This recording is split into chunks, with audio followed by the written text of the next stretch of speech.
Assalamualaikum warahmatullahi wabarakatuh. Waalaikumsalam Waalaikumsalam warahmatullahi warahmatullahi wabarakatuh. Tribuners dan pembaca harian Surya dimanapun berada, Pilkada serentak akan digelar pada 27 November 2024 atau kurang lebih 2 bulan lagi, termasuk di Kota Malang. Pada hari ini, kami di studio Harian Surya Biro Malang kedatangan tamu yang sangat istimewa. Ada pasangan calon wali kota dan calon wakil wali kota nomor urut 3. Abadi. Pasangan abadi. Pasangan abadi, disingkat ABDI. Pasangan Aba Anton Dimyati. dengan Bapak Dimyati Ayatullah.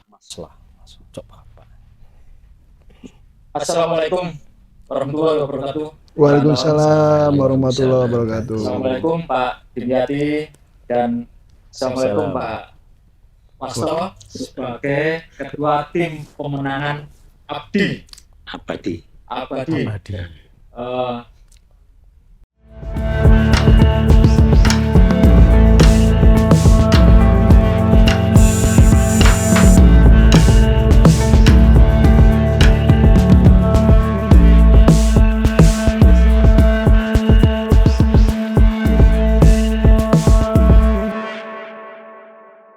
Warga Malang, Kota Malang, saya kira tidak asing dengan wajah Aba Anton karena beliau pernah memimpin Kota Malang yang dulu beliau dikenal dengan sebutan Wagiman. Enggak. Betul ya Pak ya? Karena waktu zamannya Aba Anton ini taman-taman ada di mana-mana dan begitu asli waktu itu kan. Iya. Wali kota gila Taman. taman waktu itu. Itu sangat Julukan. julukan yang dari masyarakat ya. Masyarakat, Yang, ya. sampai warga luar kota Malang pun mengenal Aba Anton dengan sebutan seperti itu. Ini apresiasi dari warga, Pak. Iya. Dari warga masyarakat. Biasa. Pasangan Aba Anton dan Bapak Dimyati Ayatullah ini sudah ditetapkan oleh KPU Kota Malang dan tiba saatnya pasangan ini merebut hati masyarakat Kota Malang Ya. dengan melakukan kampanye karena sekarang pada masa tahapan kampanye. Saya ke Aba Anton dulu. Ya. Apa yang membuat Aba Anton ini kembali ikut berkontestasi pada Pilwali Kota Malang di 2024 ini? Ya baik. Terima kasih sekali. Saya sampaikan khususnya pada masyarakat Malang dan juga Tribun yang telah memberikan kesempatan pada saya. Mungkin ini dalam rangka penyampaian yang insya Allah juga bagian dari kampanye kami. Jadi begini, banyak persoalan masyarakat kita ini yang disampaikan kepada kami sebagai tokoh masyarakat bahwa ada semacam perbedaan-perbedaan yang sangat mencolok sekali dalam rangka penataan, dalam rangka kebijakan untuk Kota Malang kita ini.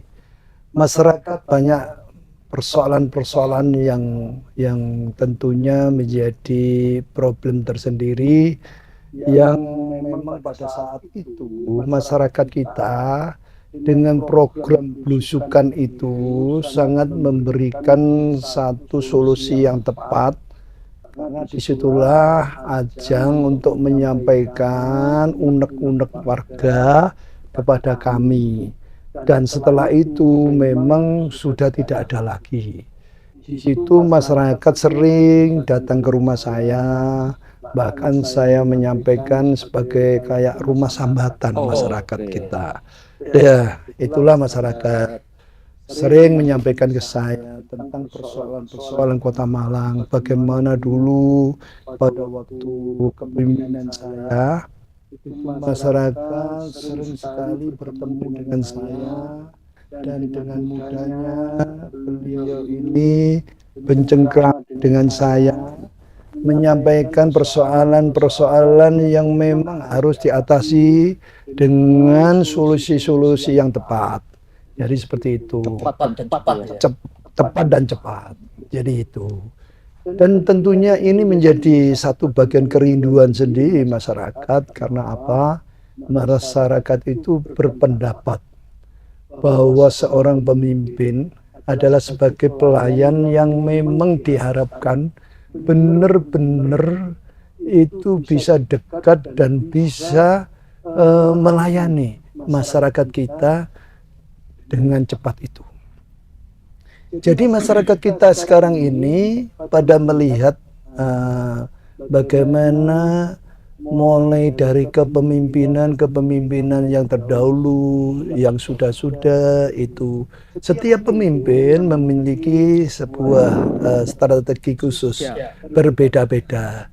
Namun ada satu kedekatan masyarakat itu. Dan semua pemimpin ini, semua tidak ada yang tidak baik. Semuanya baik. Bahkan saya juga menghargai pemimpin-pemimpin yang dahulu. Pada era saya itu bagaimana memperbaiki satu kebijakan-kebijakan pemimpin yang dahulu itu yang mungkin belum baik kita perbaiki, tapi yang sudah baik malah kita lebih perbaiki.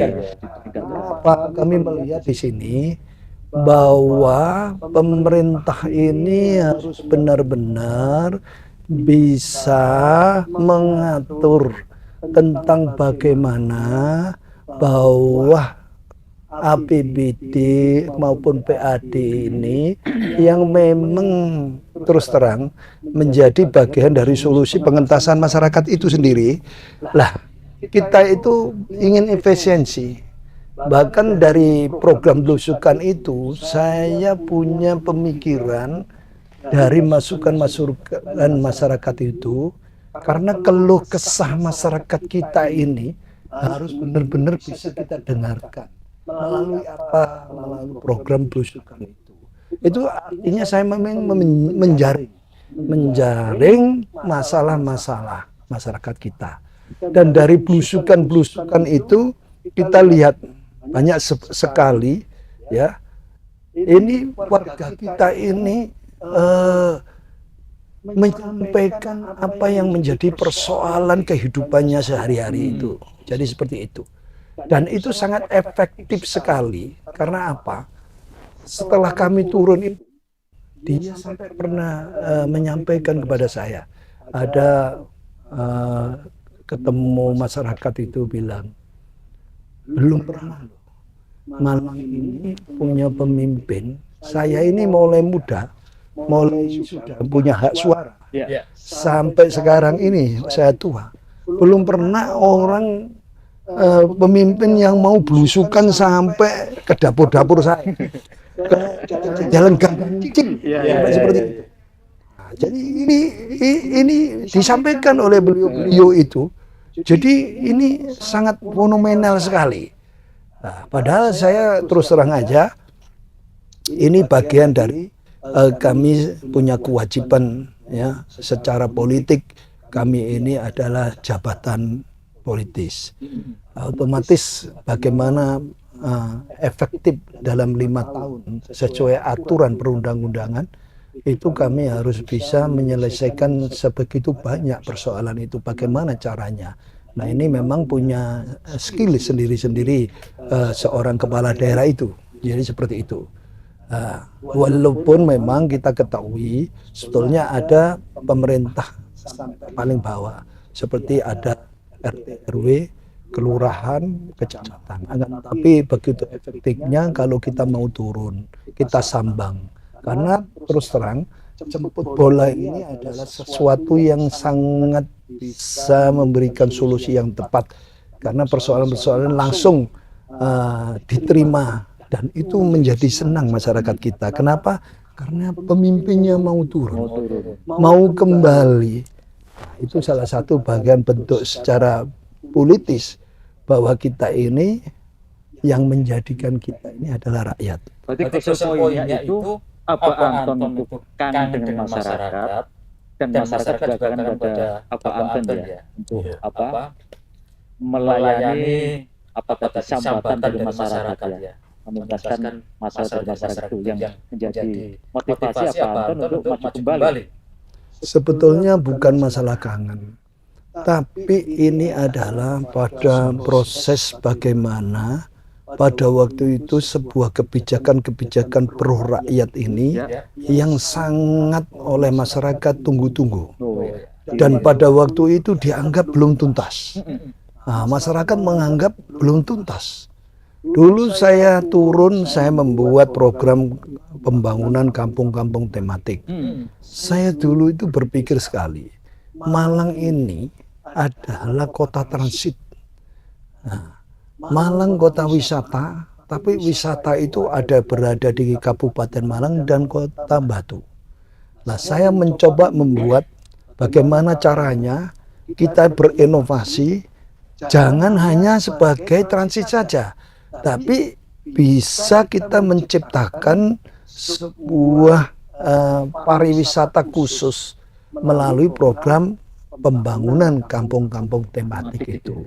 Jadi harapan kita ini salah satu bentuk bagaimana mencari solusi pengentasan pengangguran dan memberdayakan masyarakat kita agar mereka ini tumbuh kembang tentang perputaran ekonominya. Karena apa? Setelah saya belusukan, saya tahu betul di bawah ini ternyata banyak sekali kreativitas masyarakat kita yang tapi memang sama sekali belum pernah tersentuh, terjamah oleh pemerintah. Kenapa saya katakan begini? Ternyata banyak home industri di kampung-kampung ini, tapi mereka ini sebetulnya kreatif, tapi solusi hasil yang diciptakan, diproduksi oleh masyarakat itu belum bisa memenuhi standar bagi keinginan mereka. Jadi modal yang dikeluarkan oleh mereka tidak bisa memenuhi standarnya. Karena apa? Nah, inilah hadirnya pemerintah itu adalah memberikan solusi. Bagaimana mereka ini bisa dikembangkan, bagaimana mereka ini bisa ditata lebih baik lagi, apa yang sudah dihasilkan itu. Bahkan pada waktu itu saya pernah mengajak kreativitas teman-teman kita yang menjadi bagian dari kampung-kampung tematik ini sampai ke luar negeri. Untuk apa? Untuk memasarkan produksi-produksi mereka. Nah, ini adalah bagian pemerintah membuat solusi bagaimana hasil-hasil mereka ini tidak hanya daerah saja yang menikmati, nasional bagus, lebih bagus internasional. Internasional. Kenapa? Karena di Kota Malang ini terus terang saja. Kalau kita berbicara ke kota-kota lain, bahkan orang di kota lain itu bilang, kalau kita ingin makan enak, ya itu ke Malang saja. Cuma bagaimana kita ini bisa memasarkan itu lebih jauh lagi. Jadi seperti itu. Terus masalah pendanaan. Pendanaan ini juga penting sekali. Nah, selama ini mereka tidak mengenal bagaimana caranya kita ini dapat anggaran dana dari bank. Nah, ini. Nah, dengan hadirnya pemerintah ke bawah, nah, pemerintah bisa memberikan bantuan.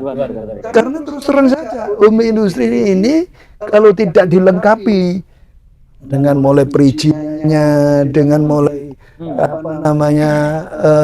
keharusannya ini kewajiban, itu tidak akan bisa karena bank itu sangat jelimet.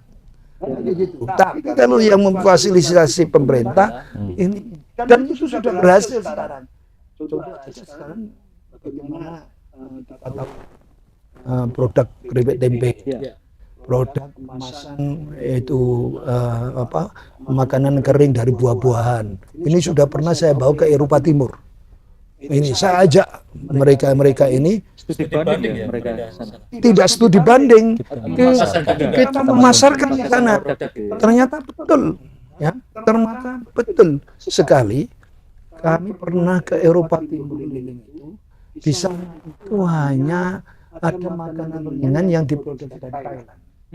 Nah, terus saya suruh mencoba, saya perkenalkan produk kita dari Indonesia, Kota Malang. Ternyata enggak kalah rasa kita. Mereka senang sekali. Rasa mereka senang sekali. Tapi juga kita belajar di situ melihat dengan produk-produk dari negara-negara lain.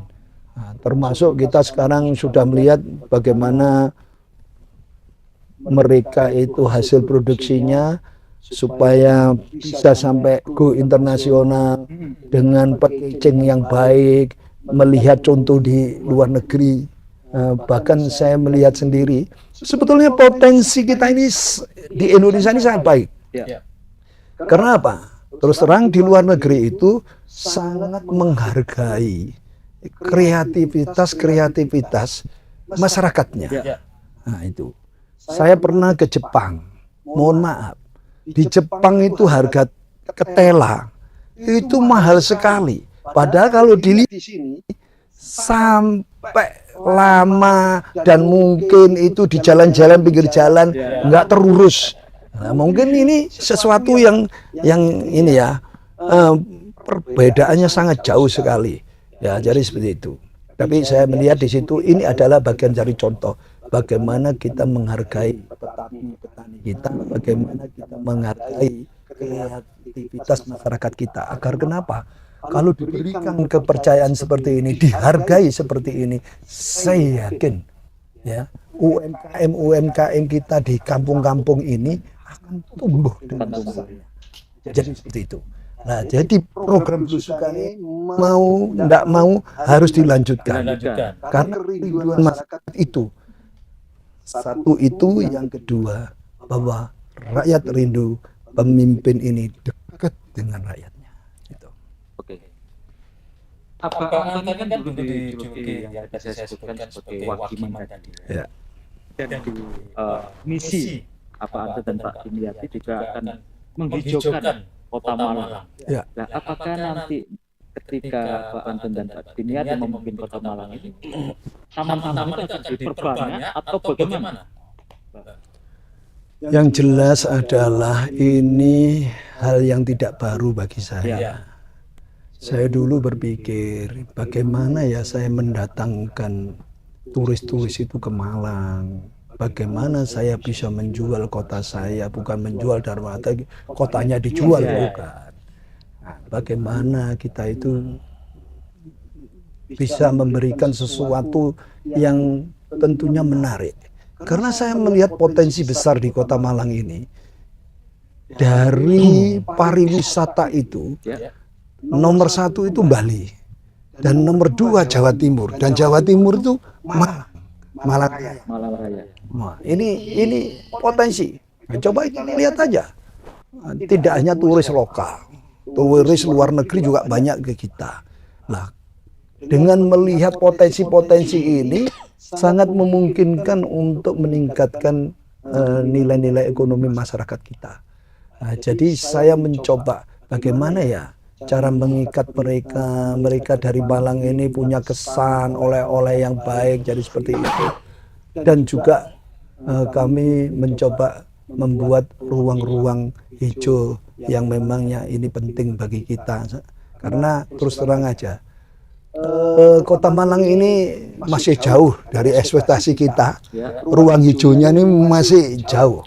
Dan saya melihat itu setelah hasil belusukan itu saya lihat banyak sebetulnya yang bisa kita jadikan taman untuk bisa dinikmati oleh masyarakat. Di samping itu juga sebagai penyerapan kita untuk air itu, debit air kita. Jadi seperti itu. Dan saya melihat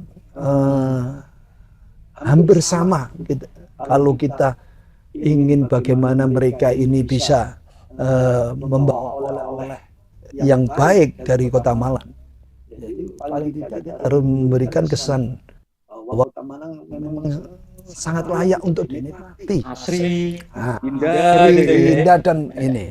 Ya seperti kita itu loh dengan istri kita. Kalau sudah ya harus dicelaki, harus dibengesi. Kota Malang juga begitu. Wajah kota ini harus bisa menarik seperti itu. Sama sebetulnya.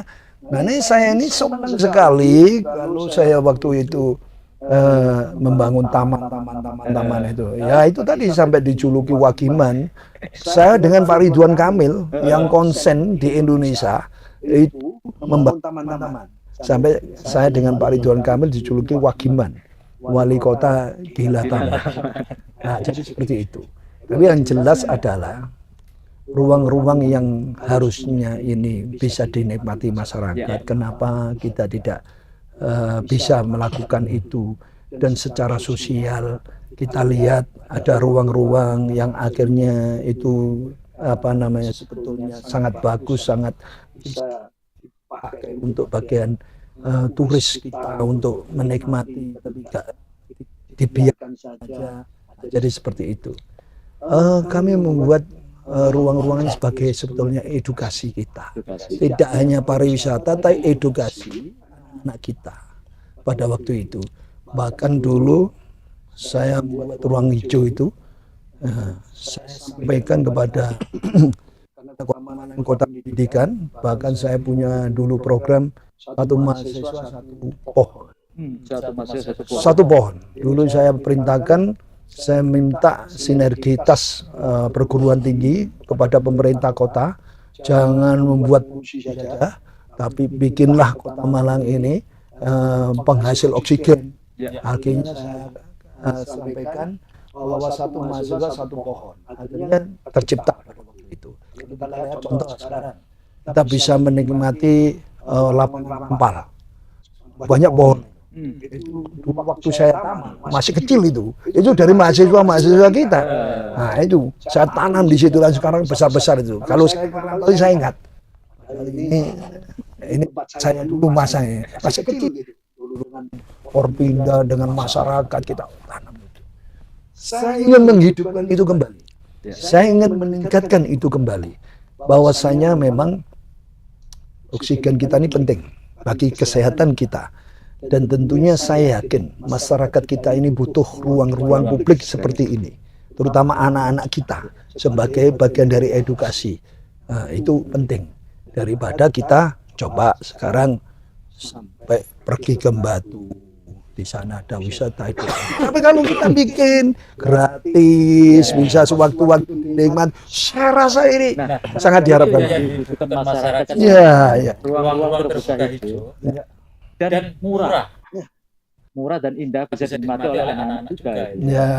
Artinya masyarakatnya bisa bahagia. Karena seperti itu. Apa sih kalau Abang melihat saat ini yang dibutuhkan oleh masyarakat Kota Malang itu apa? Mungkin dari sisi kebutuhan dasar ya. Hari-hari ini kan semua udah mahal ya. Ya. Lah, menurut Pak Anton dan Pak Dimyati, ini apa yang dibutuhkan oleh masyarakat hari ini dan di masa yang akan datang supaya Malang ini menjadi kota yang memang layak untuk kehidupan warganya? Ya. Jadi begini, kami ini warga Arema asli. Ya. Terus saja, saya yakin saya maupun Abah Dimyati ini sebagai warga asli. Dan terus terang salah satu kami ini berdua ini kebetulan sama-sama dari pengusaha. Sama-sama dari pengusaha, Abah Dimyati dan saya. Bisa kita lihat bagaimana Abah Dimyati ini sebetulnya tidak asing lagi kalau di pengusaha. Ya, di dunia pengusaha, di peran di ulama, sebenarnya nggak asing. Cuma bagi masyarakat mungkin asing. Tapi saya melihat ada potensi yang baik di Abah Dimyati ini. Karena apa? Kita tahu betul bahwa pembangunan Kota Malang ini diperlukan, tadi saya sampaikan butuh cepat juga. Bahwa pembangunan Kota Malang ini tidak bisa hanya mengandalkan APBD kita. Saya ini melihat sesuatu yang seharusnya potensi kuat besar ini bisa digali, kenapa tidak digali? Kita hanya mengandalkan APBD kita. Akhirnya banyak orang berkata, kok nggak ada pembangunan sama sekali? Padahal keliru kita kalau begitu. memang kalau kita ketahui kebutuhan kita tidak realistis dengan APBD kita ataupun PAD kita. Akan tetapi kami dari jiwa pengusaha ini seperti saya dan Abah Dimyati ini punya secara khusus dan mengetahui secara khusus, dan itu sudah saya buktikan pada kepemimpinan saya pada waktu itu tahun 2013 sampai 2018 bahwa program CSR ini sebetulnya sangat besar sekali. Kenapa pada waktu itu sudah saya usahakan untuk bisa bersinergi di dalam pengembangan pembangunan yang cepat di Kota Malang ini langsung hilang. Gitu. Padahal ini sudah saya bangun, gitu ya. Jadi seperti itu. Tidak diteruskan lagi ya. Nah, tidak diteruskan lagi. Ini karena itu dulu sudah saya bangun susah payah. Bagaimana memberikan kepercayaan kepada stakeholder ini untuk mau membantu Kota Malang. Dengan begitu cepatnya langsung tidak ada dan itu sama sekali. Nah, ini terus kita ini jadi berpikir bagaimana ya kita ini Arema loh, dan Arema yang sudah diberikan sesuatu yang seharusnya ini harus dapat membantu kota kita. Saya sebagai pengusaha, saya juga mengeluarkan CSR kemana-mana. Bagaimana saya CSR ini supaya tidak kemana-mana, tapi bisa di Kota Malang. Contoh pada waktu itu, saya waktu belusukan saya menemukan banyak rumah-rumah yang tidak layak huni. Itu langsung saya bikin program bedah rumah namanya. Pada waktu itu saya bikin program bedah rumah melalui apa? CSR. Nah, terus terang saja, kalau kita ini tidak menggalakkan CSR, hanya mengandalkan APBD, nggak akan bisa cepat menyelesaikan masalah. Persoalannya apa? Nah, anggaran ini di samping kecil juga melalui proses politik. Jadi seperti itu. Belum kita sekarang mendapatkan, baru diusulkan tahun depan. Perencanaan-perencanaannya belum juga disetujui karena harus masuk proses. Proses penganggarannya itu harus ada sinkronisasi dengan DPR. Jadi seperti itu. Lah macam-macam. Birokrasinya panjang. Panjang birokrasinya nggak akan. Tapi pada waktu itu kita bisa menyelesaikan langsung. Kita belusuan, kita temukan langsung bisa selesai. Ada rumah terbakar, kita langsung bisa menyelesaikan. Tidak harus nunggu tahun depan penganggaran. Sudah bisa kita menyelesaikan persoalan itu. Nah, ini sangat dibutuhkan oleh rakyat kita. Jadi cepat tanggap, ya. Tidak hanya kita turun, tapi begitu ada persoalan tanggap dan harus selesai. Nah, ini.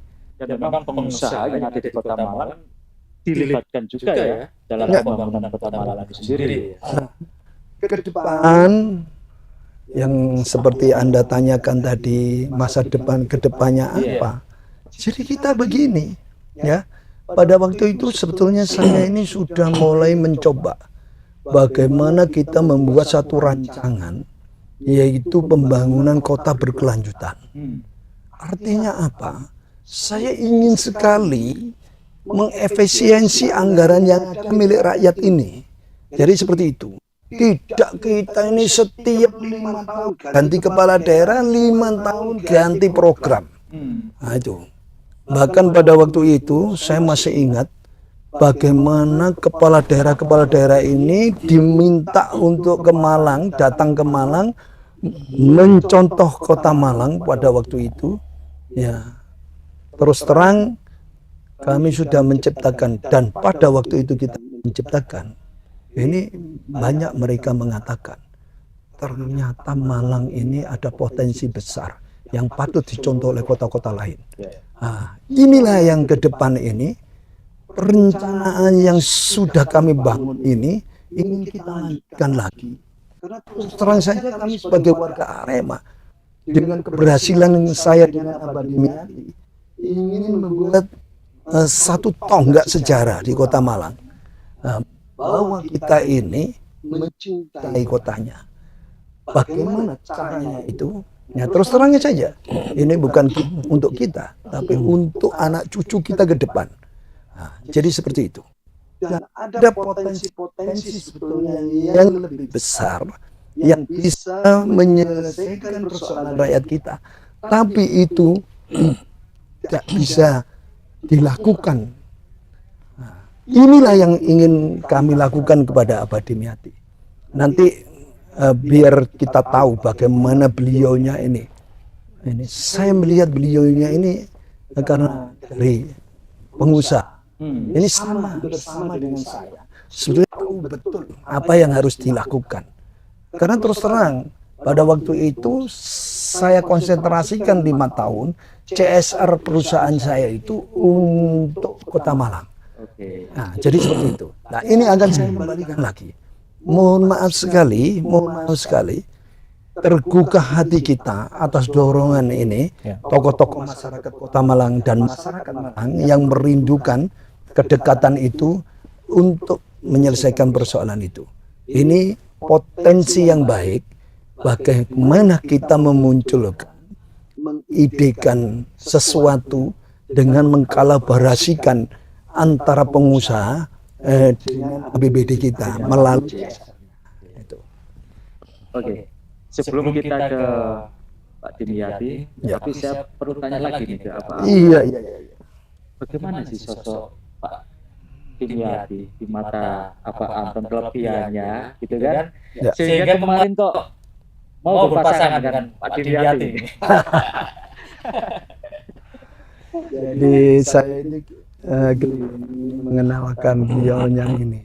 Saya sampaikan, sudah nggak asing lagi saya sampaikan.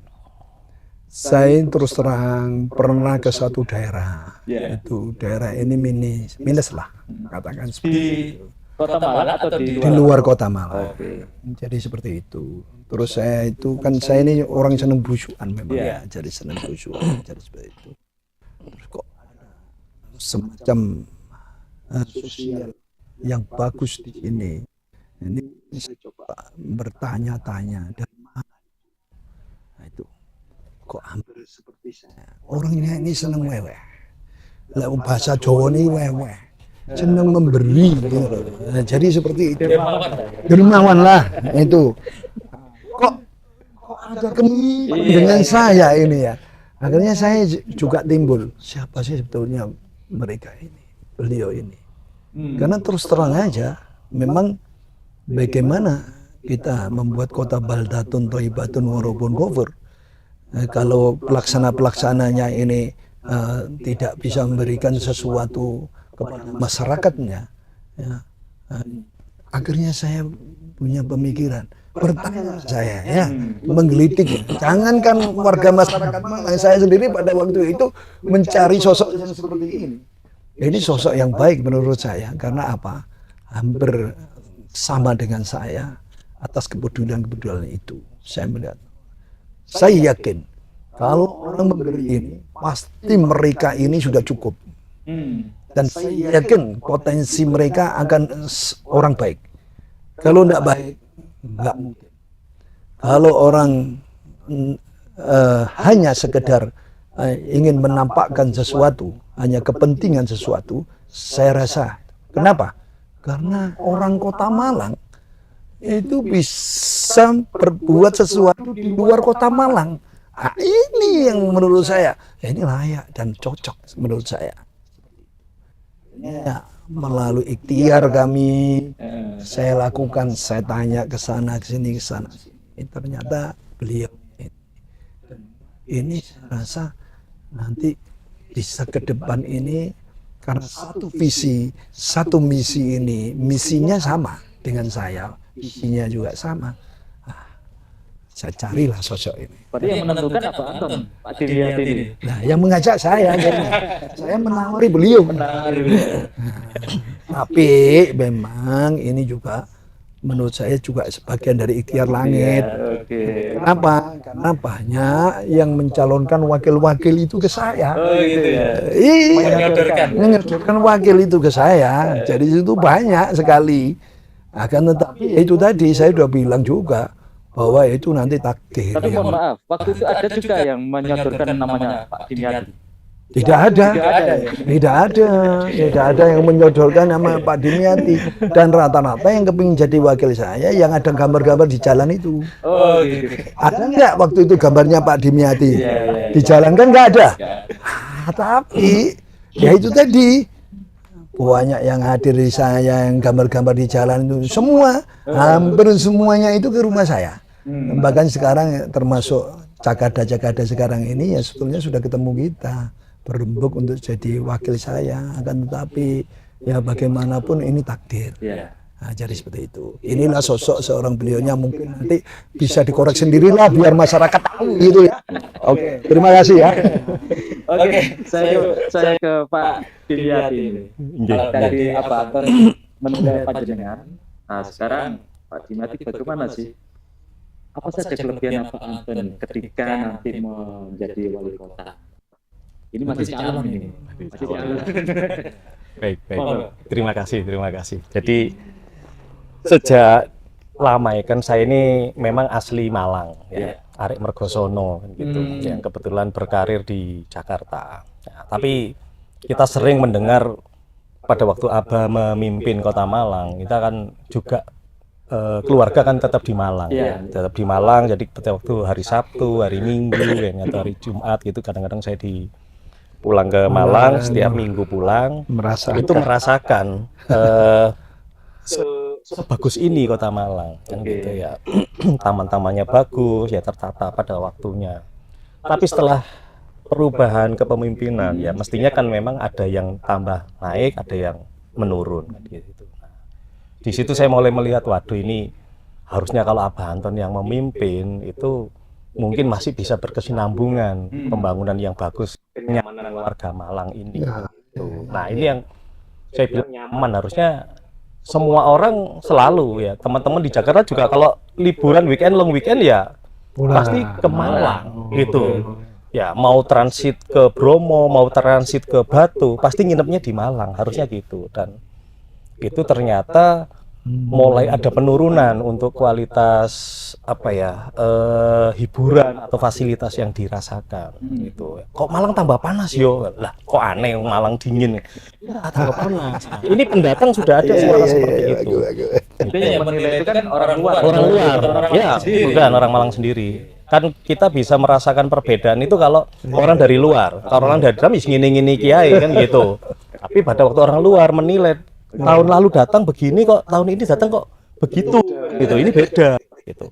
Itu yang saya rasakan pada waktu itu Abah Anton ya. Jadi luar biasa pada waktu kepemimpinan Abah Anton pada waktunya ya. Kemudian ya banyak gebrakan-gebrakan memang kan gitu ya, ditata semua, kemudian transportasi, parkir segala macam waktu itu tertata. Kalau sekarang jadi mbleber gak karu-karuan, jadi kota macet, panas kan gitu. Kalau saya kan juga seneng naik motor kan gitu ya. Kalau keliling-keliling di Malang ini, ya kenapa ya? Karena macet kan gitu. Waduh ini kalau nggak ditata ya memang tambah akan menjadi buruk ini Kota Malang, image-nya nantinya kan gitu.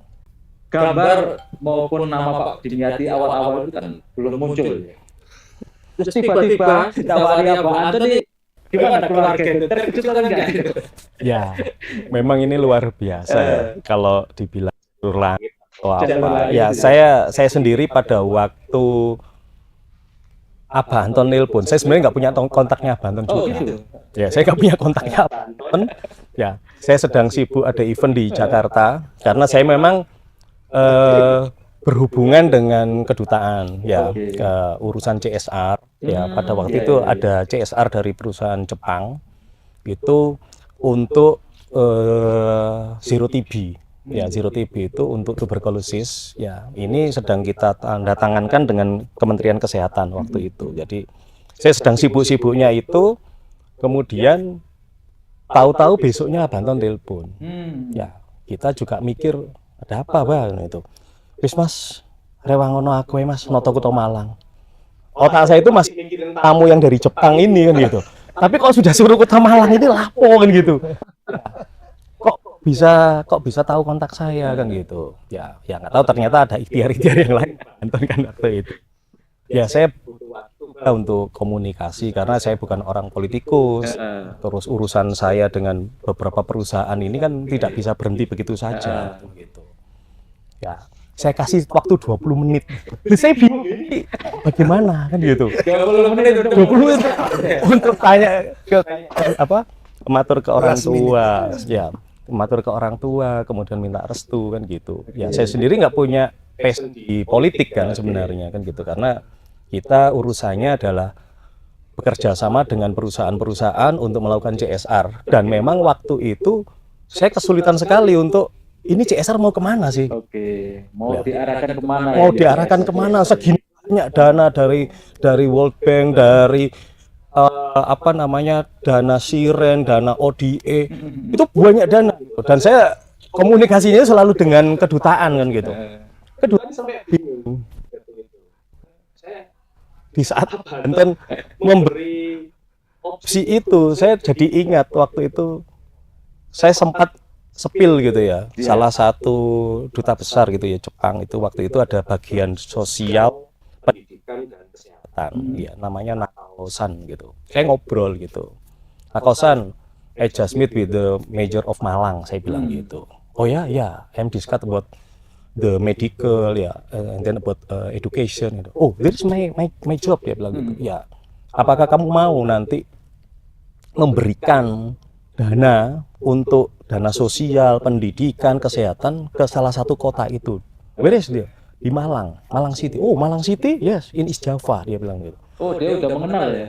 Ya, dia langsung I know only Bromo, dia bilang gitu. Bromo.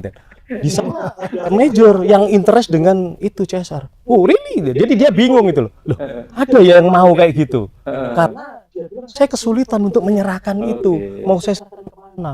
Saya langsung bilang, wow, ini enak ini. Kalau misalnya bisa kita serahkan ke salah satu kota kita yang kita memang lahir di sini. Ternyata ada dana segitu banyak. Waktu itu saya sedang sign tanda tangan itu sekitar 830 miliar. Itu saya tugasnya bagi-bagi se-Indonesia. Cek datanya, lo malah pintu, bilang lucu gitu. Wah ini kalau memang nanti ya sempat sih, wah kalau ini saya bisa kenal sama salah satu orang di Malang, kemudian saya bisa, ayolah kamu propose ke saya, nanti saya arahkan ke sini gitu. Saya sempat cuman tapi nggak punya pikiran kalau tahu-tahu Abanton malah ngelpon saya, dapat dari mana kan gitu. Ya, yes memang Gusti Allah. Membantu itu sebagai calon wali kota atau gimana? Enggak. Saya cuma berpikir pribadi waktu itu. Pribadi, seandainya CSR ini bisa saya arahkan ke orang di Malang yang nggak tahu siapa orangnya, sehingga propose ke saya bisa mengalokasi dana ini untuk kota Malang. Lah kok malah Gusti Allah mempertemukan dengan Abah? Ya memang yang nggak tahu ya ini jalur langit yang tadi disampaikan Pak Anton, kira-kira gitu. Iya. Pak Dimyati, seberapa besar sih masyarakat Kota Malang ini mengenal sosok panjenengan, sehingga nanti itu orang itu berkeinginan untuk ya tentunya kalau Abah Anton kan sudah lebih terkenal kan oleh masyarakat Kota Malang. Ya, benar. Jadi kalau saya di kampung itu sebenarnya namanya bukan Dimyati, tapi Mas Udin. Gitu. Mas Udin. Jadi kalau orang di Mergosono nyari Mas Dimyati, yang mana orangnya? Wong saya ini ketua Karang 13 tahun. Oh iya. Tapi namanya Mas Udin kan gitu. Ya. Tapi begitu di komunitas SMP, alumni SMP, SMA pada tahu kalau saya itu Dimyati kan gitu. Cuman teman-teman tahunya memang saya bekerja di Jakarta. Kalau weekend ya Sabtu Minggu di Malang. Jadi kadang-kadang teman nggak ada yang tahu loh. Kan ini sebenarnya kerja di sini itu. Kok hari Sabtu Minggu selalu ono di Malang kan gitu. Tapi sekarang udah kenal semua ya, maksudnya udah kontak dengan semua. Ya, insya Allah semua komunitas akhirnya jadi loh iki bolo dewe gitu ternyata. Waktu ini noto Kota Malang yo mulai nang Malang. Yo sayo gitu. Jaringan-jaringan ya, itu yang teman-teman akhirnya Pak Dimyati bangun kembali itu. Ya, kita kontak bahwa ya alhamdulillah akhirnya kita bisa bareng-bareng ya, semoga lah iki Malang ini yang memang apa ya punya karakter khusus kan gitu ya. Malang ini kan cukup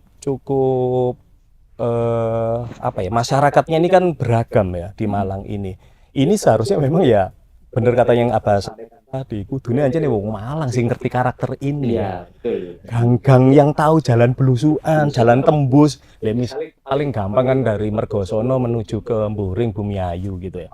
Orang selalu muter ke sana kan. Gitu. Padahal lewat jembatan itu bisa. Kalau bukan orang Malang nggak akan tahu kan gitu. Ya, mungkin itu yang memang ya harusnya warga Malang paham kan gitu bahwa ya yang tahu karakter, yang tahu geografis Malang ini ya memang wong Malang. Ini klop ini kan, Aba Anton menginginkan pembangunan tidak hanya dari APBD, tapi juga dari CSA. Itu Jenengan sudah punya link atau jaringan. Iya. Data yang besar itu. segitu banyak dana di Jakarta. Kadang-kadang kita ini bingung kalau sudah mendekati akhir tahun kayak ini bingung. Iya. Ini dibuang kemana dana ini? Nah, sedangkan di sini kekurangan dana, di kota ini kekurangan dana. Saya bingung. Oke. Kok malah kita ini di Jakarta ini sibuk kesulitan buang kemana dana-dana ini gitu. Ya alhamdulillah akhirnya ya Gusti Allah lah semua yang ngatur gitu ya. Dipertemukan dengan apa? Kemudian ya, memang ini yang cocok untuk bangun. Oke. Ya. Baik. Sebenarnya apa sih program unggulannya Pak Anton dan Pak Dimyati, mungkin nanti ditambahi oleh Pak Wasto sendiri untuk membangun kota Malang ini? Ya, jadi sepertinya kita masyarakat ini sudah nggak asing. Malang ini sebagai kota pendidikan. Ya. Ini sudah menjadi satu rujukan ya, bagi masyarakat yang ada di Indonesia. Malang ini sebuah miniatur Indonesia. Saya katakan miniatur Indonesia. Kenapa? Karena Malang ini berbagai suku, baik agama, budaya maupun Ya, ini. betul. Ini semua berada di kita. Dan banyak potensi yang besar yang seharusnya ini bisa kita sinergikan dengan pemerintah.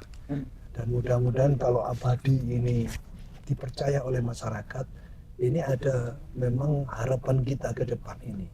Bagaimana potensi-potensi strategis mulai SDM kita yang banyak dipergunakan oleh kota-kota lain, tapi tidak dimanfaatkan oleh kota sendiri.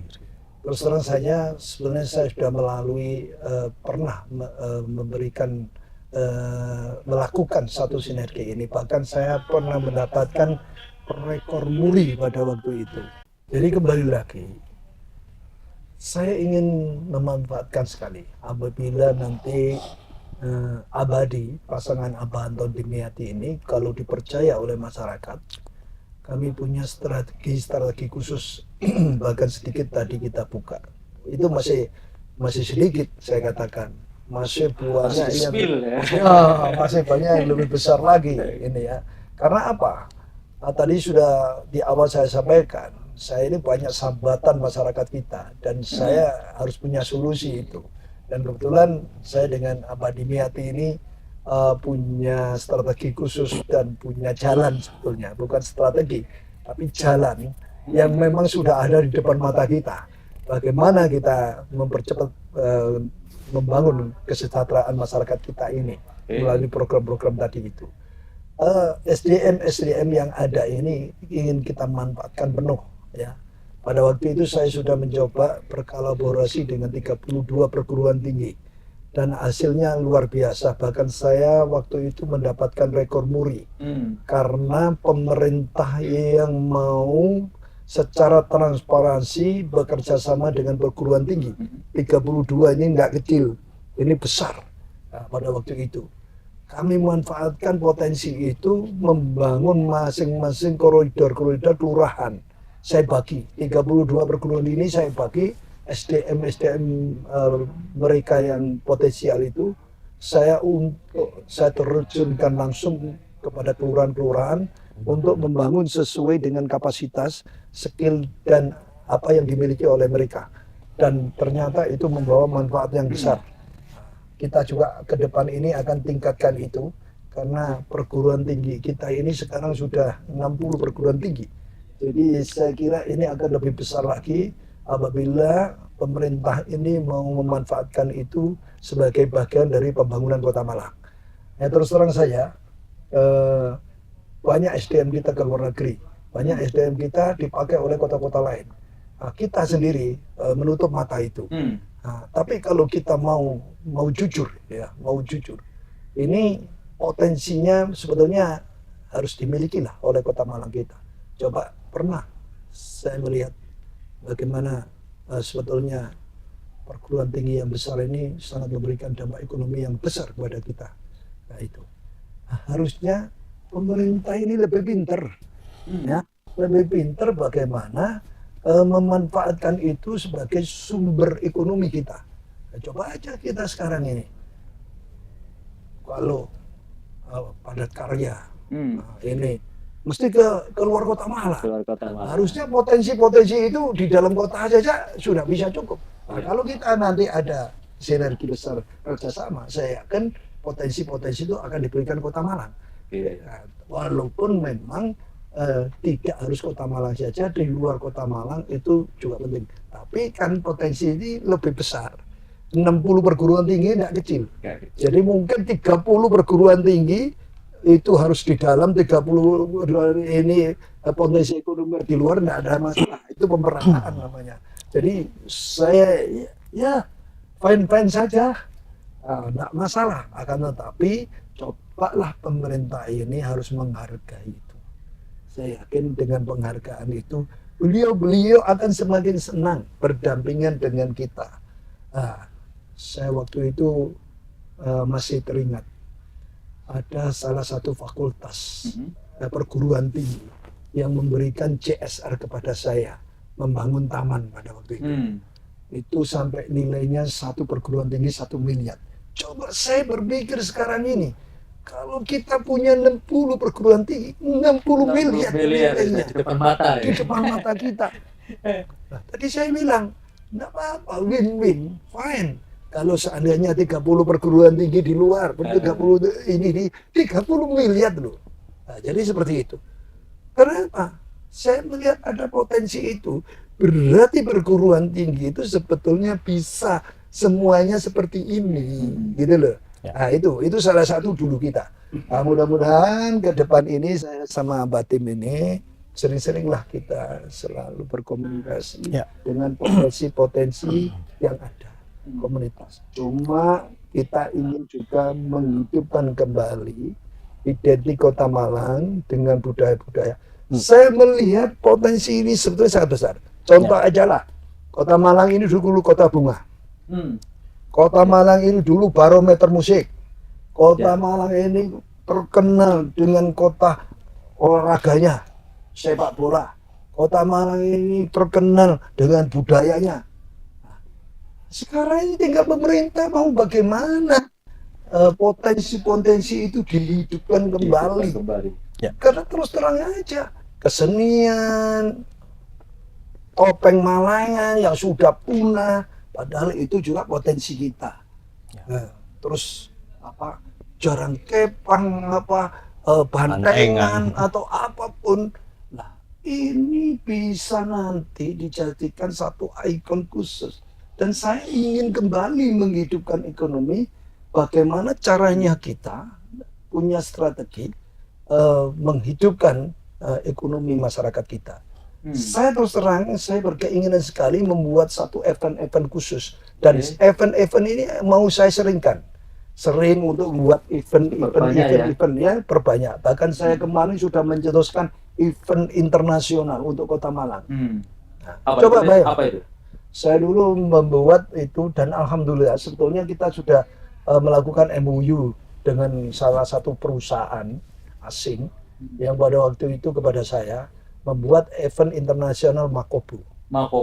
Makobu ini adalah Malang Kota Bunga. Dan pada waktu itu sebetulnya ada dua potensi waktu itu, Heritage yang sekarang ini ada dan Makobu. Nah, memang terus terang aja Heritage ini juga salah satu bagian dari master plan kita. Akan tetapi memang saya berusaha ke depan itu berupaya supaya tidak memakai APBD pembangunan ini. Saya pakai CSR. Potensi CSR ini sangat kuat, bisa besar.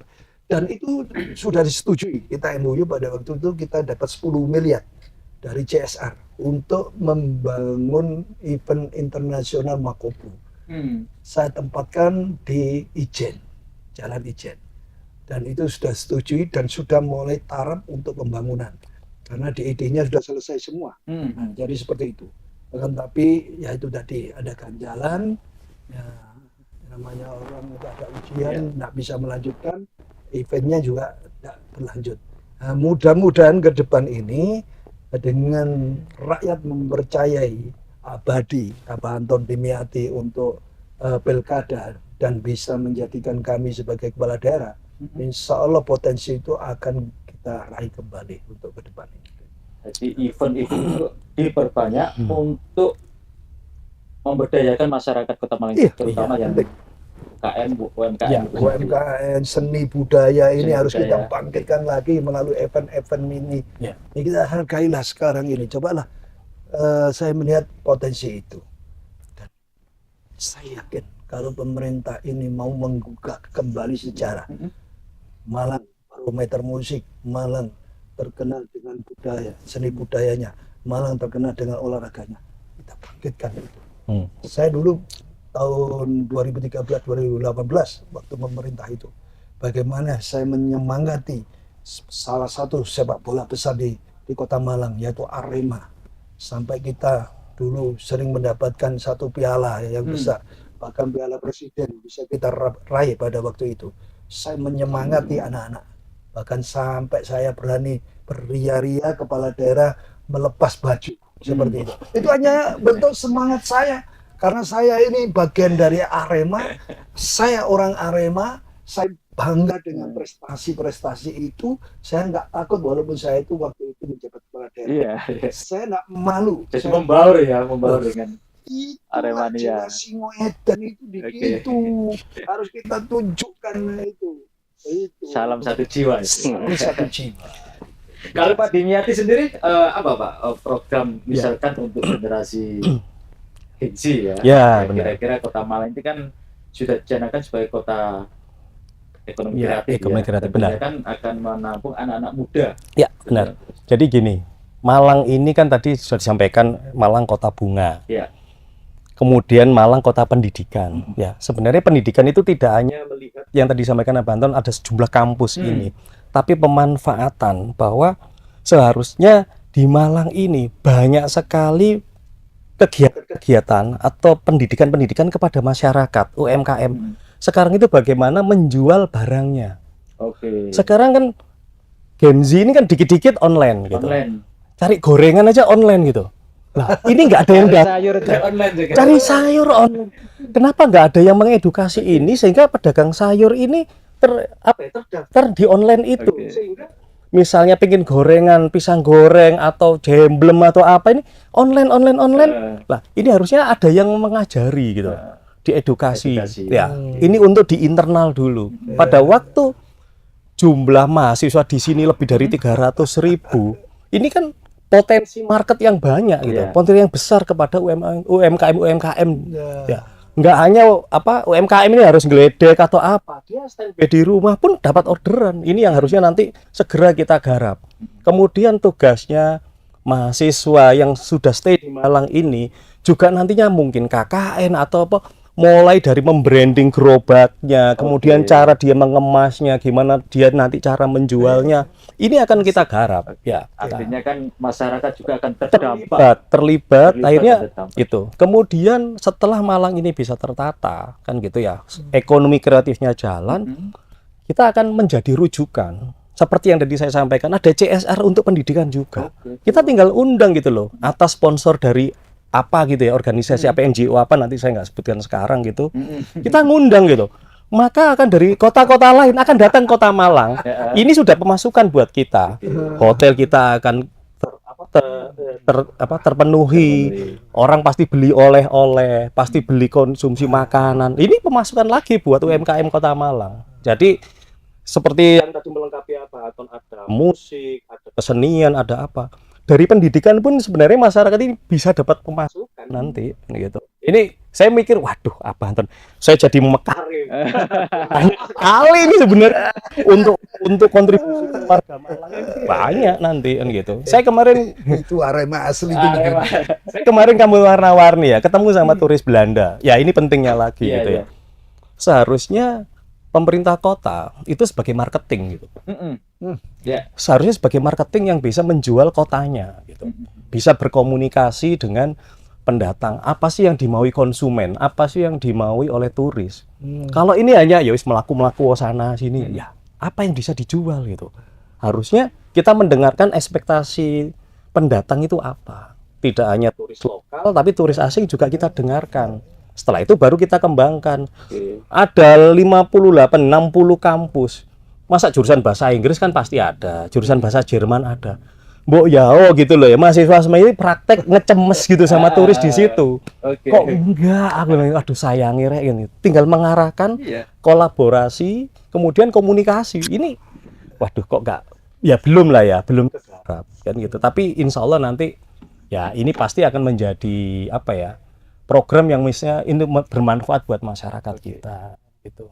Ya. Kalau Pak Wasto sebagai ketua tim pemenangan sendiri, apa Pak kira-kira program dari Abadi ini yang bisa mengenal langsung pada masyarakat dan kira-kira bisa menarik mereka untuk memilih Abah Anton dan Pak Dimyati? Oke, makasih. Jadi awal dari saya ditugasi Abah ini, saya banyak dalam tanda petik juga tanya. Bah, saya bilang, Bah sama Pak Dim, perlu sampean pahami bahwa APBD Kota Malang terbatas. Apa sekarang? Sekarang berapa APBD-nya? 2,6 kalau nggak 2,6 salah. triliun ya. Ya. Nah, kalau sampean janji-janji kepada masyarakat memajukan, mensejahterakan masyarakat lewat APBD, rasanya nggak mungkin. Nggak mungkin. Nah, terobosan apa yang sampean akan sampean lakukan? Disitulah terjadi sebuah dialog, sebuah diskusi. Satu demi satu saya menemukan potensi Pak Dimyati yang semula sama dengan masyarakat sebagian, termasuk saya juga nggak kenal. Apalagi potensi yang dimiliki juga nggak tahu. Nah, semakin banyak kenal, semakin ini semakin menarik dan semakin yakin sebagai tim pemenangan. Pertama, bagaimanapun janji itu dirumuskan dalam visi misi yang nanti bisa dieksekusi dan itu bisa ditagihkan oleh masyarakat kepada calon yang menyampaikan visi misi. Jangan menyampaikan janji yang tidak bisa dieksekusi, saya bilang gitu. Nanti menjadi angin surga saja. Ya, kita ini kan terbebani hal yang tidak baik, apalagi nanti kalau dinilai kebohongan publik kan juga nggak bagus. Pertama, apa yang sudah disampaikan kami rumuskan karena saya juga tim perumus visi misi. Satu, Malang ini ke depan akan ijo royo-royo seperti ciri khas Malang selama ini.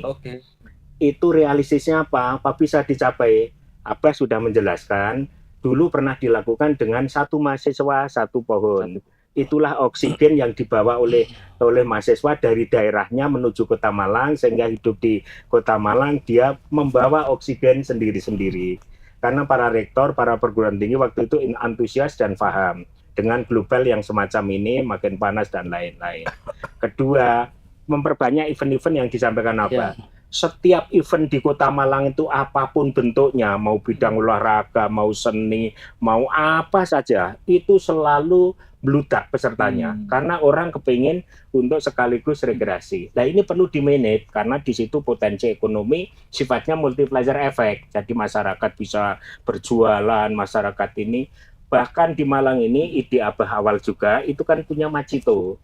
Sekarang ini malah 5. Macito ini kita combine dengan pelaksanaan event. Ada kepanjangannya Macito itu? Malang City Tour. Malang City Tour. Nah, ini nanti manakala peserta dari luar Kota Malang mau rekreasi di keliling-keliling ke kampung-kampung tematik, mau beli oleh-oleh dan lain-lain, itu kita siapkan armada Macito. Plus kebijakan Abah supaya juga ada partisipasi dari pengusaha. Kalau nanti ada event insidental itu, harapannya itu ada diskon-diskon tertentu dari pengusaha bagi yang punya ID card sebagai peserta event.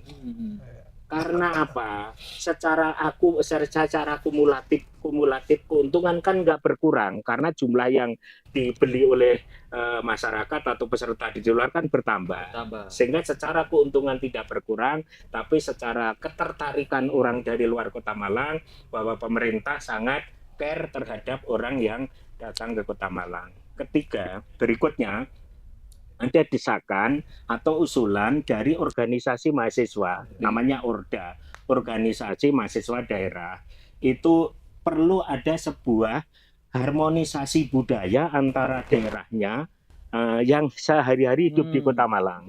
sehingga dinamai Festival Nusantara. Festival Nusantara. Beberapa mahasiswa, ketua-ketua Orda ini kita testimoni, kamu nanti mampu nggak mendatangkan dari kepala daerahmu atau tokoh-tokoh daerahmu itu untuk datang ke Malang pada saat ada Orda Festival Nusantara yang kalian-kalian itu nanti tampil. Oh siapa? Siapa? Inilah ini saya bayangkan nih Festival Kota Malang itu kan mahasiswanya seluruh Indonesia ada, bahkan luar negeri ada. Saya bayangkan Festival Nusantara yang pesertanya dari negara lain, karena mahasiswa itu juga dari negara tertentu, dari kota kabupaten se-Indonesia tumpuk blek di sini. Nah, disitulah sekaligus komunikasi antara pemerintah daerah dengan gubernur wali kotanya. Kami siap menerima mahasiswa, mengharmoniskan budaya dan lain-lain. Itu menurut saya luar biasa. Peluang besar, peluang ekonomi dan peluang melestarikan budaya sendiri. Iya, berikutnya UMKM. UMKM seperti yang sudah dijelaskan oleh Pak Tim maupun Abah, kewajiban pemerintah ini melegalitas. Jadi perizinan akan kita bantu, akan kita legalitaskan. Klinik bisnisnya nanti akan kita bentuk. Coaching klinik. Sehingga nanti dari mulai berproduksi sampai pemasarannya itu akan ada inkubasi. Sehingga karena apa? Ciri khas negara maju atau daerah maju, kalau proporsi pengusahanya sekian persen, kalau nggak salah 10% itu baru ciri khas negara maju atau daerah maju. Kita terus ingin mengejar ke sana karena setiap UMKM itu menimbulkan lapangan pekerjaan. Nah, itu yang berikutnya terkait dengan masalah RTH dan lain-lain, memang SMS-nya gateway-nya Kementerian Lingkungan Hidup, 1 pohon untuk kehidupan 2 orang. Makanya perlu diperbanyak ke depan pohon-pohon yang harus ada tadi itu dalam rangka memproporsionalkan ini. Pak Tim ini selama ini, mohon maaf, ini sudah teruji di CSR. Tapi waktu itu lebih fokus di RTH atau taman. Nah, Pak Tim ini ternyata peluangnya besar, ada pendidikan, ada sosial, ada macam-macam. Nah, sehingga nanti yang macam-macam tadi, yang sepertinya tidak mungkin kalau itu terdanai sepenuhnya dari APBD, itulah peluang beliau. Kombinasi kedua pemimpin yang mampu mengorganisir dan mendatangkan CSR, itulah kami merasa yakin dan tertarik ditunjuk sebagai ketua tim. Karena insya Allah janji memajukan Kota Malang itu bukan janji yang asal janji. Tapi seandainya janji kedua beliau itu hanya jaga dana APBD, waduh saya nggak yakin. Karena saya paham dengan APBD janji kepada masyarakat tertentu itu akan menambah belanja APBD. Menambah belanja itu ada 2 kemungkinan. PAD dinaikkan. PAD dinaikkan itu identik dengan pembebanan masyarakat. PAD ini pendapatan asli daerah, bukan pendapatan awake dhewe. Pendapatan asli daerah. Itu konsekuensinya pembebanan ke masyarakat. Berarti dinaikkan tarifnya. Waduh, itu nggak menarik, Pak. Dan itu tidak protes nih masyarakat. Protes ini. Karena saya nggak setuju kalau semacam itu saya jadi ketua tim nggak setuju. Saya nanti termasuk diprotesi masyarakat. Nah, itulah dialog itulah sehingga mampu merumuskan sebuah visi dan misi yang insya Allah ini sangat aplikatif dan realistis. Sehingga kami memberanikan diri bahwa visi dan misi insya Allah real bisa dieksekusi. Semacam itu. Ini luar biasa ya Tribuners. Belum saya tanya sudah dibahas semua sama ketua tim suksesnya. Tambahan. Kita juga punya akronim kan. Punya Abadi itu kan Aba Anton Demyati. Tapi kita punya akronim juga. A-nya itu adalah Agamis. Nomor 1, meskipun kita akan maju, tapi kita tetap punya nomor 1 itu agamis, agama yang harus kita jaga, agamis. Kemudian B itu bermartabat, artinya mengcover semua umur, semua agama, semua suku, ras dan golongan ini kita akan jaga ini karena di sini kota pendidikan pasti banyak pendatang dengan segala sesuatu. Latar belakang Kemudian A berikutnya Abadi dia. A berikutnya adalah amanah. Nah, amanah ini artinya ya kita ya memang yang sudah mendapatkan amanah ini ya harus amanah untuk menjaga, untuk membangun dan apa ya, meyakinkan masyarakat bahwa masyarakat ini akan nyaman tinggal di Malang. Ya. Kemudian D, dinamis ya. Ini dinamis, artinya kita harus masuk ke Gen Z ya. Kenapa? Karena Gen Z ini yang sedang labil-labilnya kan gitu ya. Lah, Pendidikan. ya dia dinamis, maka kita harus bisa ya mengikuti apa yang Kebutuhan mereka, ya keinginan mereka ya lah, ya ini dan dengan tetap menjaga A yang pertama tadi, Ya. agamis kan gitu. Nah, terakhir adalah I, inovatif. Inovatif. Nah, inovatif ini sudah pasti ini memang perlu itu ekonomi kreatif, kemudian inovatif untuk anak muda-muda ini harus bagaimana. Kita sekarang ngapunten gitu ya. Misalnya darinya Abah Anton dengan anak Gen Z udah beda kan gitu. Makanan Tadi aja udah telo. beda. Tadi telo. Gitu. Tapi kalau Gen Z, Iya. telonya sama, bahannya sama, tapi kemasannya beda. Iya. Ini inovatif gitu loh. Iya, Ya, ini yang dua menambah. Oke. Ini kita cover di akronim Abadi A, agama, Agamis, bermartabat, bermartabat, amanah, dinamis, inovatif. inovatif. Oke, luar biasa ini Tribuners. Jadi saya tambahkan ya. Ya, Rakornas ekonomi kreatif kedua itu di Malang. oh, Pertama di Solo.